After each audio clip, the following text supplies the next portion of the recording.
xoolal waa làmb ñoo ko def copain moom defu leen copain parce que tey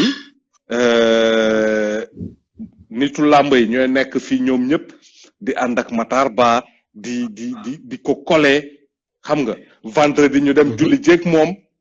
mais tey Matar Ba ça fait 10 ans il est là ça c'est 10 ans il est là lu lan la fi ñëw ban année ah yàgg na de waaw 10 ans yi Beuz yow mi nekk ci monde làmb wax ma ci 10 ans yi Matar Ba lan la defal waa làmb motul 10 ans mais yàgg na fi quoi parce que am na ay ministre des sports yu ko jiitu Malick Gakou Manick Ndiaye ñu jiitu nañ ko au moins daal en tout cas on peut dire 5 ans à peu près def na ko fi ci làmb voilà ci 5 ans yooyu lan la fi def ah man kay may poser question yow yaa may wax lan la def xam nga man li may wax defalul làmb dara rien du tout gars yi jàpp nañ ni que arène nationale bi ci moom lañ ko defee mais moom moo porte projet wu arène nationale mais Beuz nañu bàyyi da ko ne arène nationale bi mu ngi fii kenn mënu si jëriñoo kenn bëggu fa tëggi parce que cher na ñu ngi ko tabax foofu pour muy orner li ñu fa bind du don de la Chine xaw ma un truc comme ça tey problème mu làmb ji xam nga Matar Ba dafa am ay nitu mondu làmb yu proche ak moom te duñ ko wax dëgg te gis nga nit ñoom dañ ko xawma nit boo ko complexé rek doo ko mën a wax dëgg te booy dund ak nit ki nekkoo di wax dëgg nit ki rek xoolal yaa ngi def yëfu naafeq dëgg bi laa bëgg nga wax ma Alain mais lan la tey lan la ñuy xaar tey jii dëgg bi tey mooy problème yi yëpp am ci làmb ji problème yi am ci làmb ji dafa bëri da nga jàpp ni problème yi am ci làmb ji Matar Ba mooy responsable mais tey au jour d'aujourd'hui problème bu amee Sénégal lan la ñuy wax Macky Sall man gëmuma sax ne Matar Ba mu ngi wax Macky Sall problème mu làmb ji parce que tey bu Matar Ba doon wax Macky Sall problème mu làmb ji gis nga tey Macky Sall bu bëgg dina jëmi élection waa monde làmb rek buñ ko boycotté xoolal ñu bëri dina ko sentir moom te gëm naa ne tey Matar Ba bu doon wax Macky Sall li problème yi làmb bi am duñ si toll nii Matar Ba ne fait rien pour la lutte te la lutte tey du bëre dóor kese bëre simple mu ngi fi lutte olympique ngi fi lépp ngi fi mais xoolal loolu yëpp lan moo ci fonctionné benn fonctionné aussi boo yi di dem di représenter Sénégal tournoi CEDEAO tout ça là mbëru simple yi boo yooyu tey lan lañ leen mës a jox luñ leen mës a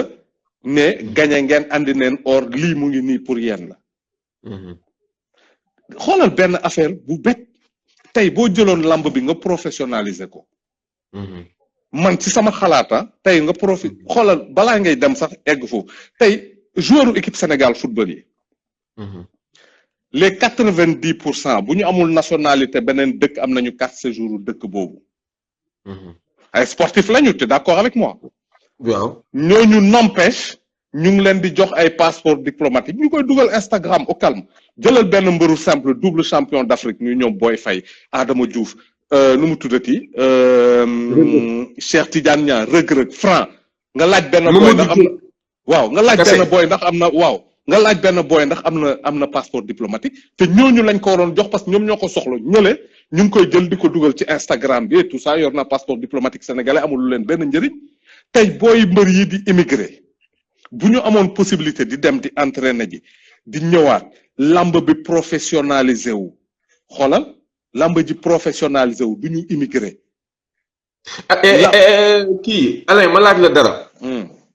man li may dégg nga may discours bi nga may tenir nii. dafa mel ni benn discours bu mënoon dégg y a 3 mois 4 mois ci buñ fi balaa ñuy fal élection balaa ñuy fal CNG bu bees bi mu mel ni luñ doon kaas yépp moom la ñuy continuer di kaas c'est pourtant CNG bi fi newoon jóge na fi beneen CNG moo ñëw kon yéen li ngeen doon bëgg wax li ngeen doon kaas démb ak ba ci démb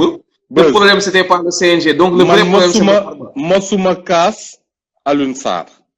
non il faut CNG bi lan moo fi changé dañu génne bopp bi génne teg corps bi yëpp a ngi fa waaw mais waxuma yow personnellement mais j'ai l'impression li may dégg nii yëpp ay lutte olympique lutte simple lutte avec frappe problème professionnalisation te CNG bi fi newatu fi quoi qu'on puisse dire jëlee nañ fi président bi am na yenn membre équipe yu bëri yu ñu changé kon problème bi ndax Matar Ba moom mooy problème bi wala problème bi mooy CNG bi la wala lan mooy problème bi en tant que tel wala est-ce qu'il y a une personne qui dérange ou il y a une personne qui ne fait pas son travail comme il le faut. dam lay jox exemple boo demee CNG tey nga laaj leen nga ne leen journée yi nit ñi nar a tëgg subvention yi nu muy demee am nañ si yaakaar ñu ngi xaar ministre bi. est-ce que dégg nga wax ji am nañ si yaakaar ñu ngi xaar ministre bi. man gëmuma fi mu toll nii gëmutuma sax ne saison dina am ren. am nañ si yaakaar man gëmuma ko personnellement. mais tey nga gëm ne lamb du am. man gëmuma ne lamb dina am. ma bës xaar ma laaj la tey ñu ñëw ne promoteur yi nekk ci niñ ko wooyee nekk ci CNG bi ñu ñëw ñoom ak ñun a yem communiqué bi la ñu gis comme ñëpp ñoom ñu ngi biir CNG bi ci bureau CNG bi te yëguñu ko ñu ñëw ne leen da ngeen di ubbi le 1er mars lamb bi ubbi na le 1er mars ok lamb bi ubbi na le 1er mars sur quelle base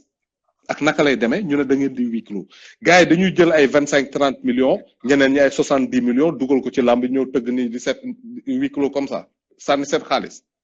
mais la ngeen doon xaar ci état par exemple. mais état lan la ministre yi waxoon ne nit ñi andi dossier ñu subventionné leen ñu tëgg huis clos d'accord. mais loolu gëmul nga ni état dina subventionné gars yi huis clos. yow gëmul nga yow. bu ko bëggul def bu mu ko wax. affaire bi méttiwul de. bu ko bëggul def bu mu ko wax. mais dañ ne woon dañuy indi dossier ñu xool dem seeti. budget état est-ce que tey jii am na leen lu ñu mën a dégager pour loolu wala budget force Covid beeg yooyu ñu dem waxtaani ak président xaw ma dañ ne woon dañuy waxtaani ak président. da nga dégg retouru président bi retour seen waxtaan bi. waxuñu kenn dara. mais tey ñu wax nit ñi dañuy jox waa làmb calmant. calmant la ñuy jox waa làmb. gars yi dañuy tëb yuuxu ñu jox leen calmant ñu toog fi mu toll nii bi ñu leen jox nii du calmant de bii mooy cadeau empoisonné bi. yéen ñëpp dem leen fay matin midi soir wala. non bu mujj bi ñu joxe nii nag ubbi na le 1er mars day ubbi le 1er mars. boobu mooy xoolal dem leen deewi. cadeau empoisonné non buzz ministre bi bëggul làmb j'ai rien contre lui nag de. mais man xam naa ne bëggul làmb parce que ñun ñëpp ñi dégg séeréer gis nañu kii boobu muy wax dégg nañu si bu baax lu mu wax. lan làkk séeréer non dafa am benn vidéo xam nga l'an 2000. l'an 2000 mbër. moo fi njëkk taxaw ne Matar Ba bëggul làmb. maa ngi ko déglu. sur quelle base boobu moom daf ko doon wax. mu génnee benn vidéo fu Matar Ba di wax ci amateurs yi. xam nga mu ngi làkk séeréer di ne amateurs yi ñooy jël seen xaalis dugal ci làmb ji ci xeex genre amuñu fulla ñuy dégg séeréer ñëpp gis nañu vidéo bi. ah bon. waaw vidéo boobu ñëpp gis nañ ko ñuy dégg séeréer ñëpp buñ ko dégloo xam nañu li may wax. amateur yi la wax seen bopp mais loolu vidéo boobu dafa dalaloon ay amateur naka lay dalalee ay nit naan leen amuñu fulla. loolu la leen wax de boo bëggee nga laajte vidéo bi léegi dinañ la ko yónnee. ah bon. ce qu'il a dit c'était clair. mais est-ce que peut-être waxul ñuy ñëw di xeex ci làmb yeeg yooyu noonu di xeex comme supporter yooyu. waaw d'accord di dugal seen xaalis bi nag lu muy def ci wax bi. waaw supporter day jënd billet aller. waaw yow gis nga tey. loolu daal c'était vexant daal loolu. man personnellement ni ma ko déggee sama séeréer nag c'est pas top mais ni ma ko déggee loolu laa comprendre te ji ma laajee ñeneen tam loolu la ñu comprendre. parce que vidéo boobu indi woon na polémique gars yi di wax mais man pour man vidéo bi lu mu indi polémique parce que vidéo bu mot 2-3 ans ci ginnaaw la mu jékki-jékki muy circulé waat man mu indi polémique mais comme man dégguma séeréer man j'ai compris que est-ce que du vidéo boobu noonu c'est pas parce que vidéo bu ñu jël teg ko ci collé ko ci actualité bi ak collé ko ci actualité bi alors que ça date de 2 ans mais yow yaa ma njëkk a wax ay propos yu mel léegi dama lay laaj benn exemple su fekkee vidéo bi c'était il y a 3 ans kon man tey damay jàpp ne loolu wax na ko il y a 3 ans déglu de wax na ko il y a 3 ans ça résumait sa pensée d'il y a 3 ans ils ont fait le travail pour gâcher la chose maintenant ñun nag gis nga waa monde làmb ñàkk fayda bi ci ñun la xam nga lu tax parce que ay promoteur ay manager ay communicateur traditionnel ñoo nekk ginnaaw Matar Ba duñ ko wax dëgg sawaay defaloo fi dara làmb bi ñun par exemple ren DKR ñaanuñu yàlla toog ak Matar Ba sax dem lu ñu expliquer ak moom affaire bi man li ma gis gars yi dañu war a jóg laaj Macky transfert waxuñu ñu génn gouvernement bi de dañ ko yóbbu beneen ministère ñu andil ñu keneen ah bien sûr ci la ñuy xam ndax am non ci la ñuy xam ne xam ndax Matar Ba am na xam-xam wala amul xam-xam ministère de la jeunesse kan mooy ministre des sports France Roxana Mara Sitanu xaw ma turam boobu noonu lan la ancienne sportive la ministère des sports méttiwul de léegi nag comme moom bu fekkee am na xam-xam nañ ko jël ñu transféré ko fu mu xam agriculture finance bu ñu bëgg ñu andil ñu keneen parce que man gisuma lu muy def tey dama lay laaj benn affaire buzz booy boobu nekk mbër bi nu mu tudd booy Malika. général Malika bi non non am na booy bu am benn booy Malika tey mu ngi feebar.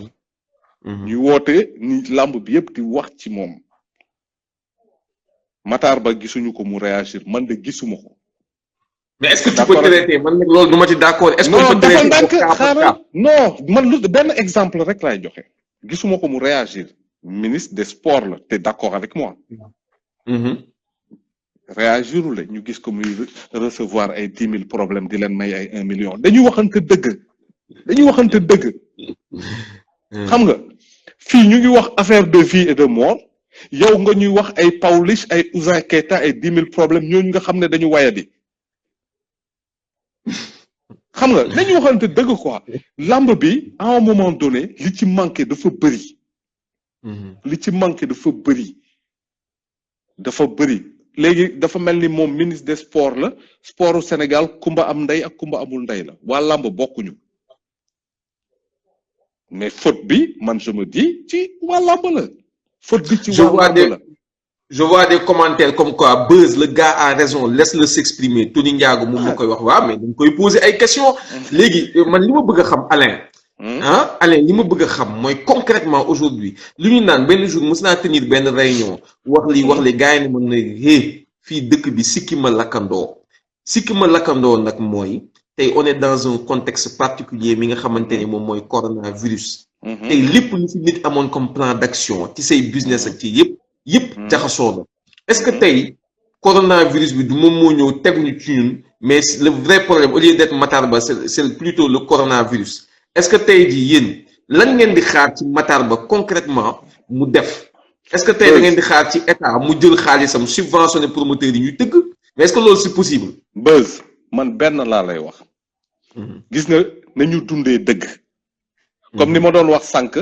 waa monde lamb du ñu wax dëgg Matar Ba parce qu'il y a deux ou trois promoteurs qui gravitent autour xam nga Matar Ba dafa ñëw gis ne ñu xam naa xool waa gars yi nu ñuy fonctionner ku ne dina kii def na lii kii def na le mu ne ñii dañu waye di ma jàppale leen ñu ci waye bi mais tey coronavirus am na promoteurs yi dugal nañu seen xaalis ne leen gars yi tëgg du am wax bi jeex ñu xam ne tant que affaire baa ngi fi tëgg du am mu bàyyi comprimé calmant yi. mu yeeg nana bëgg a tëgg. yow yaa xam ni ngay tëggee mais état du la dimbali ci dara. mais ñu bañ ñoo nax daal. voilà tey man damay poser benn question kañ nga gëj a gis Matar Ba toog ak li yëpp làmb di engendré Matar Ba toog wax ci situation làmb. c'est bien boobu combat amee nga ñëw seetaana. parce que doo fay da ngay ñëw toog ci tribune bi monsieur le ministre xam nga seetaan loolu c'est bien beau mais du loolu situation làmb lan la ci wax dégguñ ko ci mu wax ci dégguñu ko benn yoon mu am lu mu si expliquer léegi problème bi mooy lan à nous à un moment donné de savoir que ñi faalewuñ ñu xool on ne peut pas compter sur eux c'est tout CNG pour man ils sont là pour xam nga décorer parce que man loolu laa parce que suñu ne ay ñu ngi xaar ministre bi am nañ si yaakaar c'est quoi ça da leen dem wax ak waa ji gis nga nit ñaa gis nga dëgg bi dañ ko waxul gis nga Sénégal dañu war a delloo njukkal làmb parce que chaque fois bu tension sociale amee mu am grand combat tension sociale bi wàcc xam nga c'est le seul sport au Sénégal bu nit di fayeeku 100 millions c'est le seul sport amul benn sportif sénégalais qui évolue au Sénégal bi encaissé salaire yu toll noonu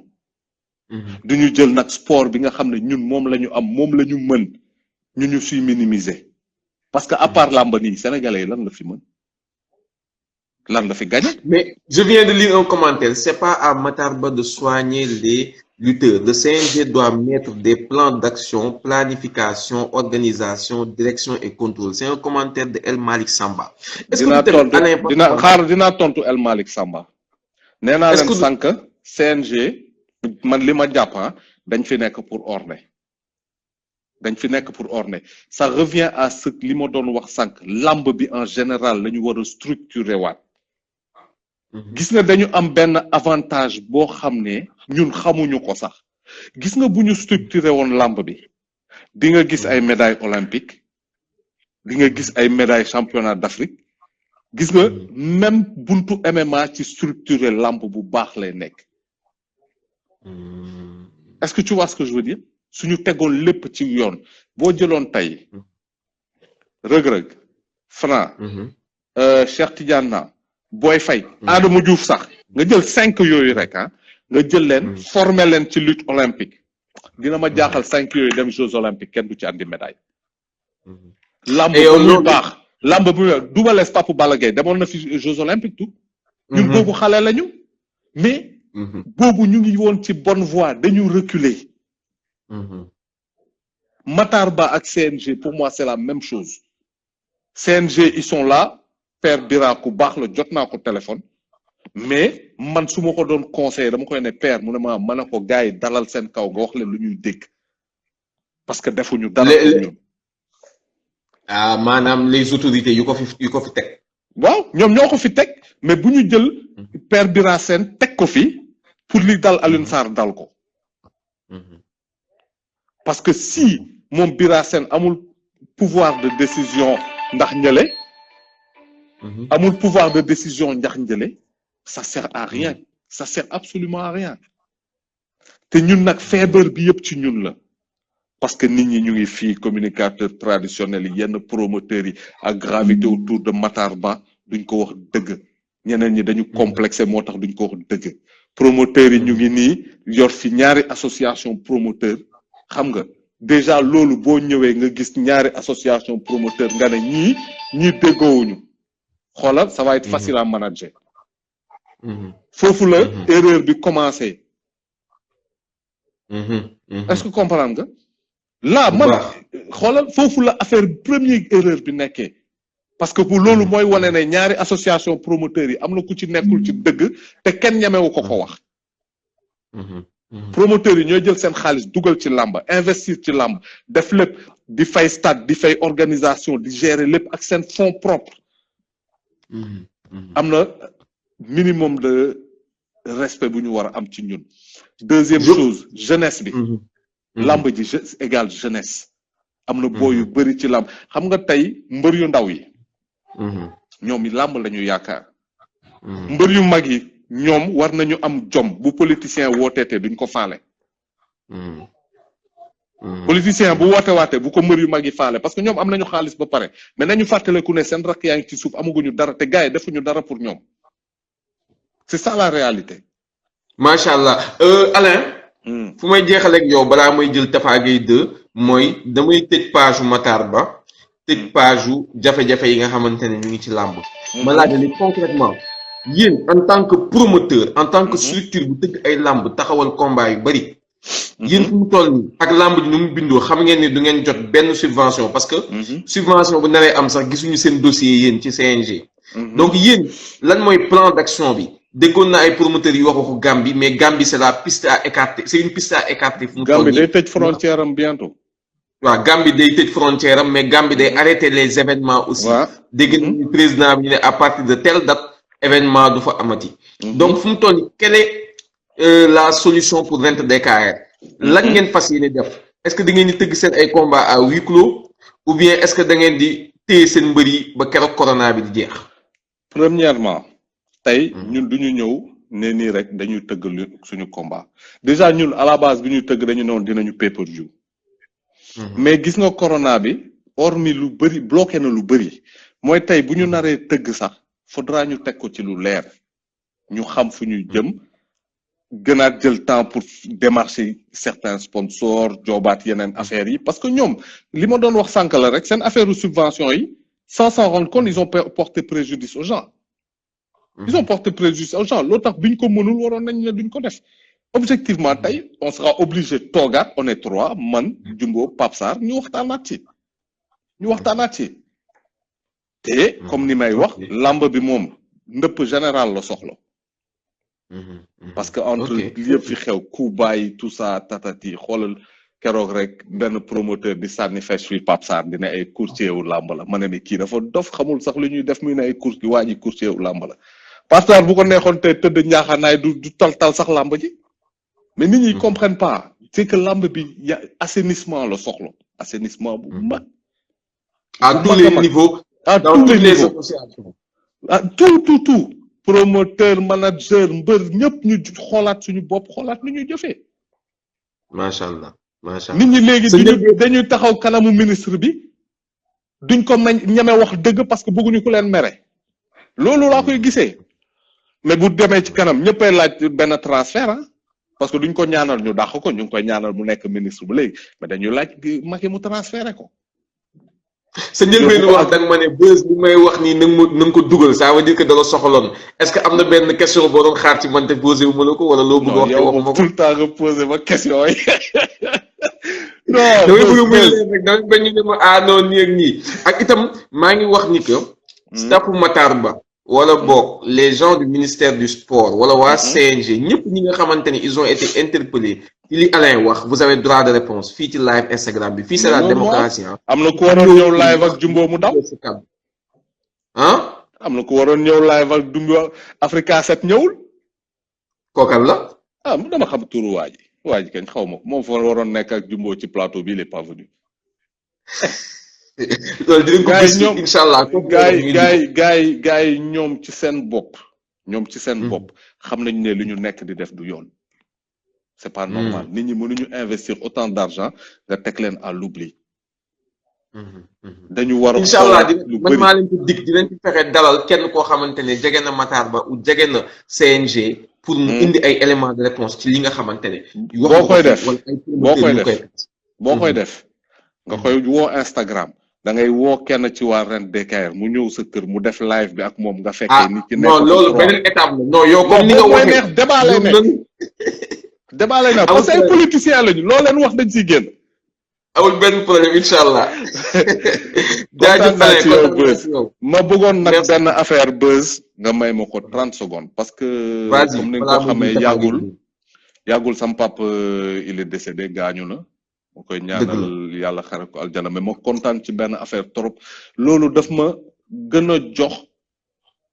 envie jàppale booy ci làmb bi dama toog enterrement bi ma gestu mbër yu ma tëgg ak yu ma tëggul ñëpp nekk fa ñoom nekku réel Eumeu Sène Junior Boy Faye bébé guy gi Kool bu Zap Adama Diouf presque chaque jour mu ngi woon suñu kër xam nga te nit ñoo xam ne làmb moo tax nga xam leen mënoon nañu toog bañ a ñëw ma leen si remercier bu baax parce que gis nga àdduna moom mu ngi noonu looloo tax nit ñi mbër yi dañu jar a jàppale man tey honnêtement su ma demoon perte xaalis sax damay ñëwaat dëwoon parce que nit ñi ma ko jëflanteel jaroon nañ ko te loolu moom franchement je tiens à les remercier Pape Sarr pareil ñoom Jumbo gaa yëpp quoi yow xam nga nu mu demee loolu tax xam nga rek non c'est que très important bu gaa yi jël booy mbër yi xam nga kii leen quoi non ce sont les délaissé leen sonal leen nii parce que ñu ngi sonal booy amatuñu xaalis xamatuñu lu ñuy def xam nga dañuy jàppale jeunesse bi ñu bàyyi ñu ngi ak seen ngor macha allah ñu ngi ak seen ngor c'est ça macha allah merci beaucoup kontaan ci yow bu baax Alain gis nga ñëpp ngi ñaanal tamit pa bi encore une fois yàlla na ko yàlla yërëm amiin difficile boo xamante ne man je l'ai connu il y a quelques mois comme ni ko waxee boo gëstoo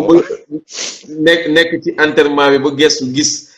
tey ñu bëri ñoo xamante ne am na ñu bëri ci live bi laa leen xamee macha allah ils sont déplacés ñëw ba sama kër jaale si ma. donc yooyu ce sont des gestes forts da lay wan. que li nga ne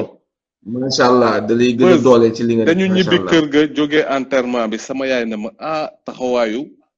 sa mbokku mbër yi rafet na. macha allah parce que xam nga gars yi bu ñu duggee nag ñëppay xam ne moom. xam nga mooy loolu. non da doon gën a fees sax parce que keroog jour enterrement bi dafa tombé mu nekk enterrement Boy Bambara itam. waaw c'était la même chose. dafa tombé mu nekk enterrement Boy Bambara mais sinon xam naa ni kenn. non franchement loolu dafa rafet daf may yokk comment ça s'appelle daf ma yokk courage ci affaire lamb bi ma ne booy yi foog ñu jàppale leen. dëgg la te xoolal ñun buñ ko deful keneen du ko def. ñi nii politiciens yi paa yi nii la ñoom dañ leen di pousser retraite de promoteurs yu jeune lamb bi tegu ci yoon ñu teg ko lépp normal. mu jeex tàgg may waaj a dugal Tafa Gueye 2 koo koy jox adversaire. kan Tafa Gueye gën. mais Tafa Gueye war na mën a génn ci lamb nag 45 ans combat bi neex. mais moom moo ko liiru jaan mu ngi fi. 35 ans yooyu la am il a 35 ans Tafa Gueye 2. Tafa Gueye 2 na xaar deuxième journée ñu jox ko Adama Diouf. maam Mindis dafa ñàng de. est-ce que xam nga ne Tafa Gueye 2 Adama Diouf mooy ngan di combat wu technicien. waaw Adama Diouf double champion d'Afrique Tafa Gueye 2 pareil kooku mooy combat technicien. di nga gis lamb di nga gis non dañuy waxante dëgg. Adama Diouf double champion d'Afrique Tafa Gueye 2 pareil. xam nga dañu waxante dëgg rek ñoom wulin daanaan la mbër la. ay liiru pareil mais c'est pas pareil ñaari niveau yi bokkul li ma doon wax yegsi na ñoom Tafa Gueye 2 yi si seen digg doole waroon nañu am passeport diplomatique dañ koy wax te dee ñu tukki di uti xam-xam di ñëwaat di jàngal booy yi xam-xam. Amadou Aj moo soxor Amadou Aj moo soxor mu ne lan Tafa Gueye 2 tonnerre moo soxor ki ak ku soxor la.